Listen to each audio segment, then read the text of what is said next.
Bangusin. Ay! Ano ba sabi ng Supreme Court? Bangusin ba? Francis Leo Marcos. Pale, pakisampal mo muna yung mukha mo. Sige na, pakisampal mo na yung mukha mo. Ayun. Tayo makikipagtalo sa post ni MG, patungkol nga po dyan sa sagot ni Kulao. Kasi eto nga po. Ang Supreme Court po, let's say, kuwari ako, ako nagsampa ng demanda sa Supreme Court, o ako'y apply din ng TRO. Ginamit ko, Macmac Pablo, hindi ko naman din yung tunay na pangalan. Kunwari, ginamit ko, Macmac Pablo. Ngayon, lumabas yung desisyon ng korte. Ngayon, ang gagamitin po ng Supreme Court, kung ano yung pangalan na ginamit. Ito po yung paliwanag dyan.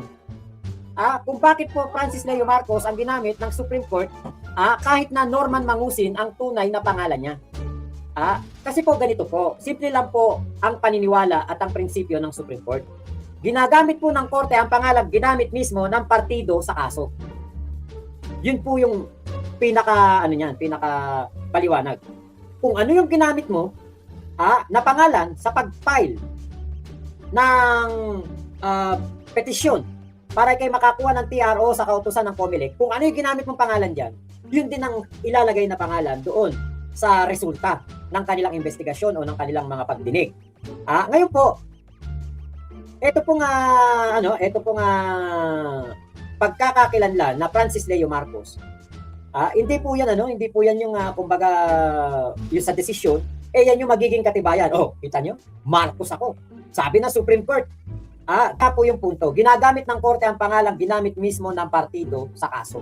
Kung ano yung pangalan mo, nung ikay nagsampa ng reklamo o ng petisyon, yun din ang gagamitin sa paglalabas ng resulta. So yung bakit daw siya idideklara ng COMELEC na nuisance candidate? Ngayon, tandaan natin, binigyan siya ng TRO dito.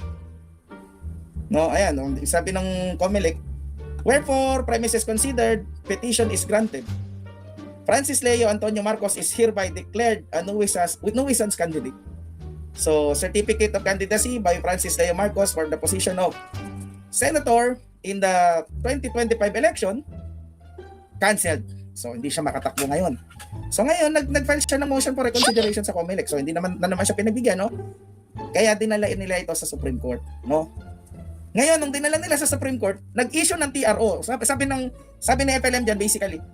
Sabi ni FLM diyan basically, bigyan niyo ako ng bigyan niyo po ng TRO para mapigilan yung COMELEC na i-declare ako na yung resolution nila hindi nila ma-enforce. Okay. So pinagbigyan siya ng Supreme Court. Nung pinagbigyan siya ng Supreme Court, no? Ayan, no?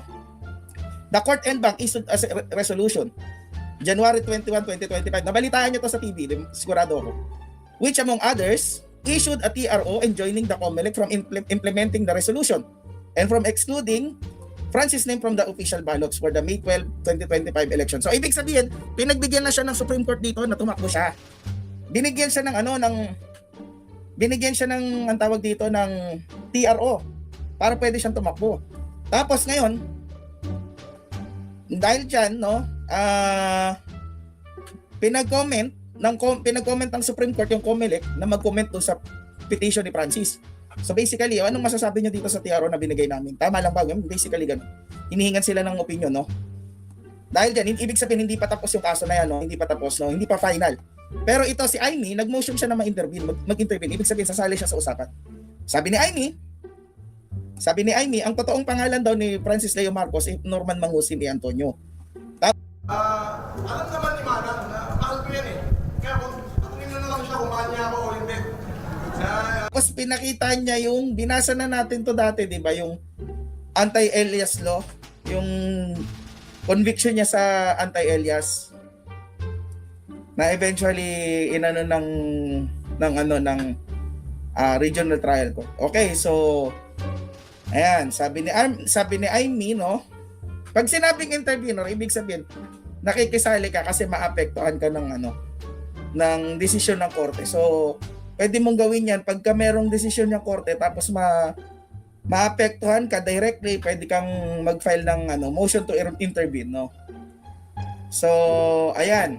Sabi niya, Pagka pinigyan daw si Francis Leo Marcos ng Certificate of Candidacy, magkakaroon daw ng pagkalito, confusion upon the electorate.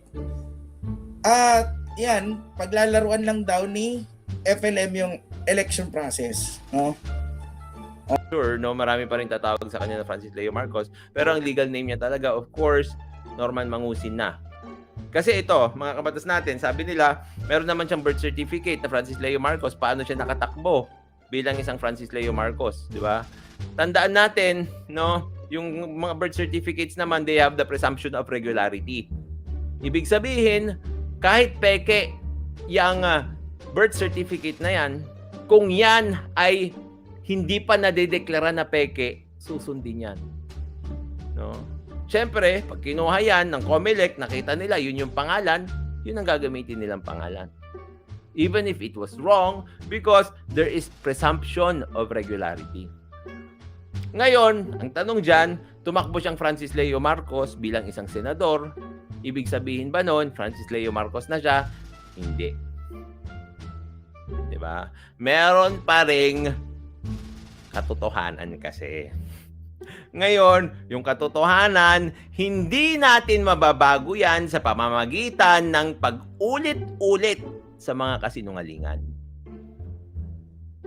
Tandaan natin yan, mga kabatas natin. Ano? So kahit ikaw naniniwala ka sa sarili mo, doon sa kasinungalingan mo, hindi yan mababago. O hindi yan mababago yung katotohanan. Diba? Yung mga taong inggit, ano yan eh, may tinatawag yan, meron silang PPD. Alam mo ba yung PPD? Personal Paranoia Disorder. Meron sila noon, yung personal paranoia disorder. Kumbaga, ano sila, hindi sila titigin ng kahit anong ebidensya. Naniniwala sila minsan sa sarili nilang kasinungalingan. Nakaka ba yun?